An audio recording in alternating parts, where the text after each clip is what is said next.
jump right into this. And then, like I said, I want to tell you a little bit about organization, time management, and then we're going to get into any of your questions through sense that we can cover in the time that we have.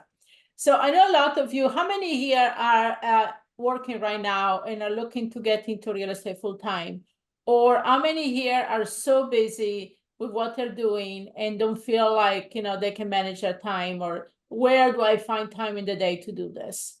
Okay, great. So that's something we're going to cover here. And let me share with you my experience very quickly, and then I'm going to go into these. I'm going to share some slides with you. Now, if you have the manual, the digital manual, you have that in the slides. So make sure you pull it up and go to page 25.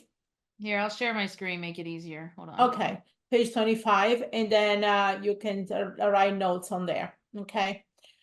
So I started real estate back in 87. I'm going to share the story tomorrow, but I'm just going to share the snippet. In 95, so between 87 and 95, I went to school. I got my bachelor degree, and then I was studying for my MBA, and I was doing real estate. And honestly, I started in real estate because I wanted a way to pay for college. I didn't want to have student loans. And then in 90, so I got my bachelor degree in 91, and then I started pursuing my MBA in 93.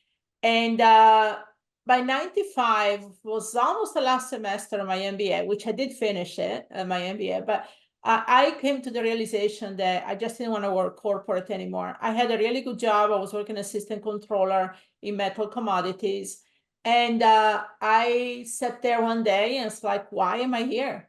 I felt like somebody owned my time. I was making somebody else rich. And I wasn't working on my life. And I was like, I know better. I've done real estate. I know what real estate can do for you. I said, but like everybody else, I bought into the mentality of you need to work somewhere for benefits, retirement, you need to use your degree. So all of that is why I was incorporated. It's a lot of, I guess, issue of listening to other people and also not believing in myself. Let's put it that way. But I was young. I was in my 20s, right? And so with that said, I made the decision in 95 to transition from corporate to real estate full time.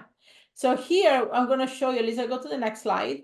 I'm going to show you exactly how I did that. Okay. And then we're going to break. Elizabeth is going to talk more about prioritizing things. So first of all, I set a clear goal. What do I mean by that? So I remember it was in June of 95. And my goal was by December, 6 months later, I was going to quit my job and be in real estate full time. But also I wanted to have at least $10,000 a month in residual income. Okay.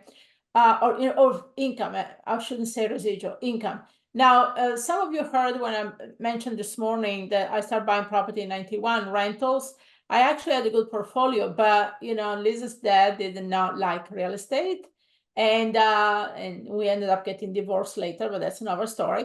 But the thing is, I sold most of my rentals. By 95, I owned really a handful of them, and so that wasn't enough to support me and my children. Which at that point, I knew I was going to get divorced, so I wanted to have the income to support our lifestyle. So I gave myself 6 months, number one. Number two, so you have to give yourself a time limit.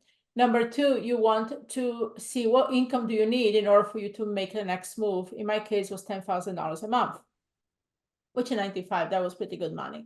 Number three is that, I had only so many hours in a day, right? So what I did is, I don't know if anybody here read the book, The 80-20 Rule. If you didn't, put it on your list. I'm sure you have a list like me of books that you're going to get to. I like Audible. So I have Audible. So when I go for walks, I listen to something all the time. But the 80-20 rule says that 80% of what you make money-wise comes from really 20% of your activities. So with that said, with real estate, you need to focus on the money-making activities. So if you allot an hour a day to your real estate, yes, you can do just 1 hour a day. 2 would be ideal, but 1 hour. Then 80% of your time should be done doing something, being proactive. A lot of the new people I see, they waste time in building a website or doing this and that or building their social media. That's not going to make you money. Picking up the phone and making a call to a potential seller for sell by owner, or the house you saw coming home from work, that's going to make you money. Okay. So you have to be very clear about what is going to make the biggest difference for you in your time that you have. So be honest with yourself. If you have an hour, 2 hours a day, that's very good, right? The other thing I want to say is consistency. So create a schedule, right? So if you have an hour a day, so like in my case, when I was working, I had commute to work. I had an hour for lunch. I had breaks, couple breaks during the day, and I had evening time. So on my commute to work, I had, back in 95, guys, remember those bag phones and stuff? I had one of those installed in my car with a speaker, so I didn't have to, hold my phone. And then during my lunch hour, I would eat in my car and make the calls and do what I had to do. During my breaks, I made other calls, follow-ups, because people would call me, but I couldn't answer.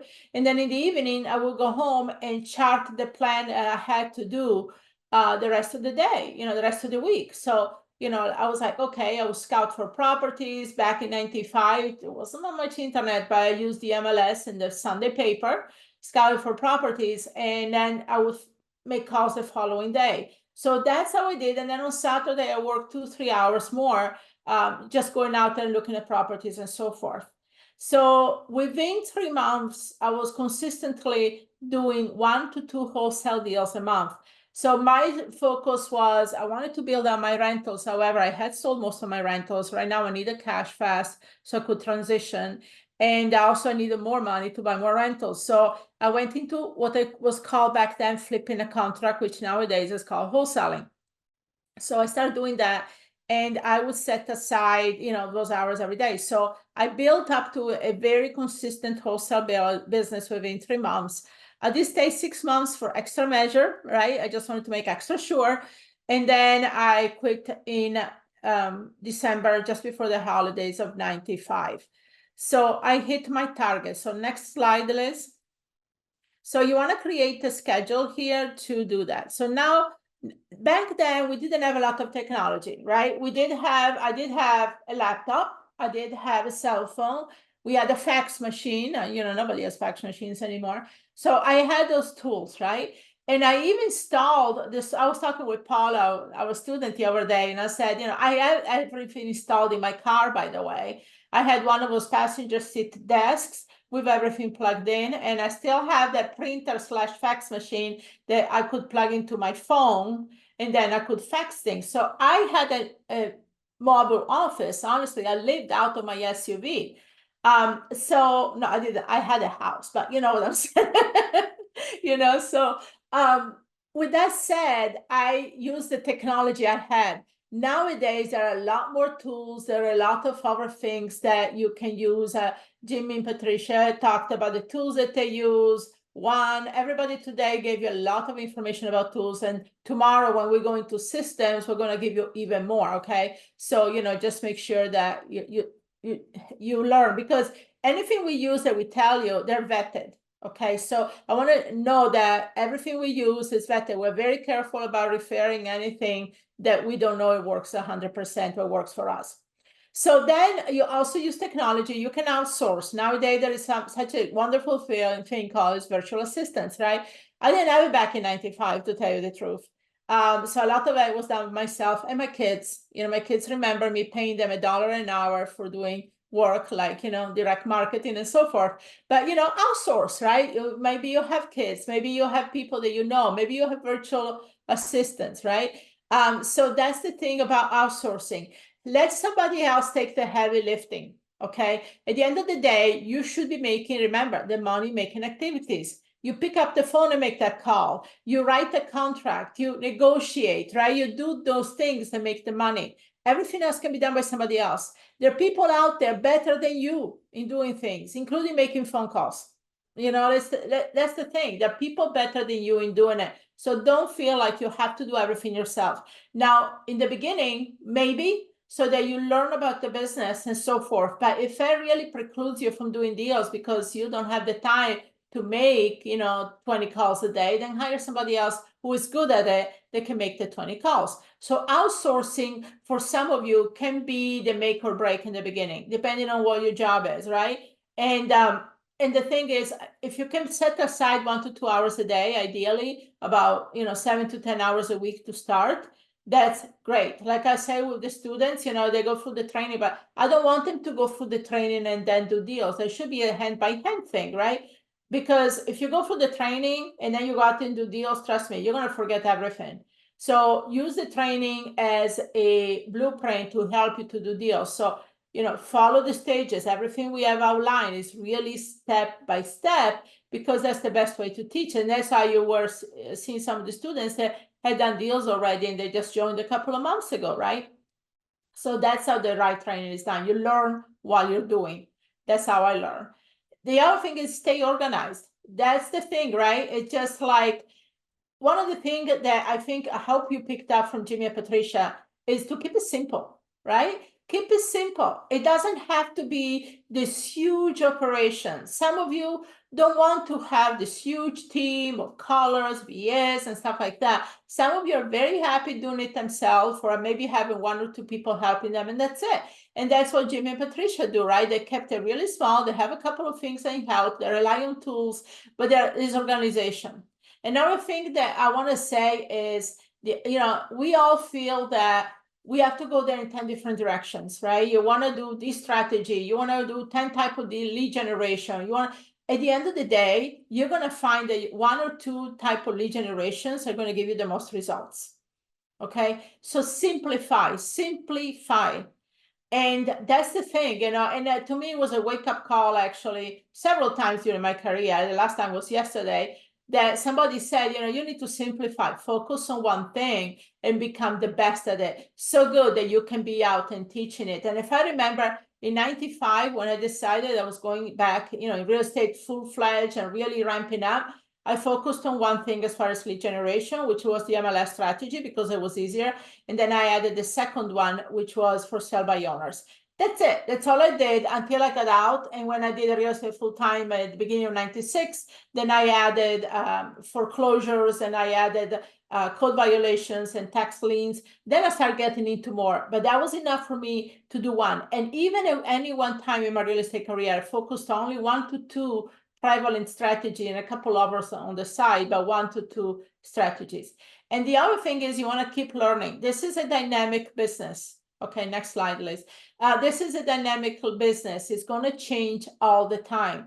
That's why we started this morning with what strategies are really important in 2024, right? Because we were going to have a different conversation a year ago. We're going to have a different conversation a year from now. So we have a lot of students in our community that have been with us 3-4 years, because at the end of the day, we keep reinventing ourselves, we change, and they want to hear from people that have been in the business, because I can pivot really, really fast. I can see the writing on the wall when something is changing. And so to be in the beginning, you're not going to be able to spot it. When I started back in the 80s and the beginning of the 90s, I didn't know that, right? I learned one thing and I was going with that. Well, it wasn't working anymore. It took me a while before I pivoted into something else. But now I can pivot on a dime. And that's why being around people like, these amazing coaches we shared today that have been there and have the experience can help you to really spot things before it's too late and you're crushed by the competition.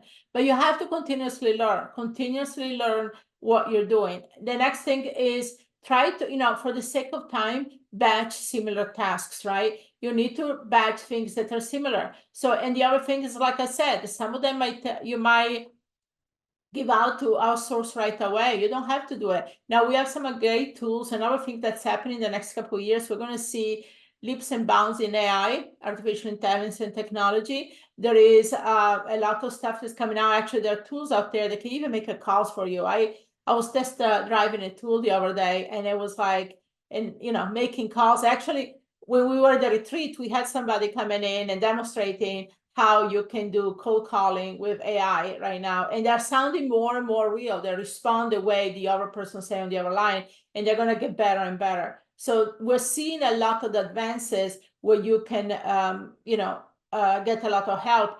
But regular review and adjust. That's one of the problems I had, I was saying, in the beginning of my career, that, and that happens with everybody. When you're new in the business, I didn't have any coaching. I didn't have any mentors, really. I was like reading books and trying to, so it took me about 8 years, from 1987 to 1995, to really feel like I've mastered this enough to be on my own. But the thing is, I would say right now, review and adjust. Don't be stuck. I love to say, you're not a tree. You can move. So, adjust, learn. There are things that happen. There are things that you probably better put your time into as far as strategy and real estate. So go for it. Okay. So these are my steps, recommendations for really adjusting. So summarizing very quick, and is like, give yourself a timeline. When do you want to transition? If you're looking to transition or to increase your income, that's number one. Number two is schedule your time, allot your time. This is a business, guys. It's not a hobby that you do whenever you feel like it. You really want to build this business to create multiple 6 or 7 figures. You have to take it like a business. Schedule a time, and then be consistent and do it every single day. It's more important you do it in 1 hour than you do 5 hours on a Saturday, because the consistency also does another thing. It's a mindset thing, right? It creates the energy that you're telling the universe, you're telling the higher power that you're serious about this, you want this to happen, you're focused on it, you're going to make it happen, and that will move mountains. That's it.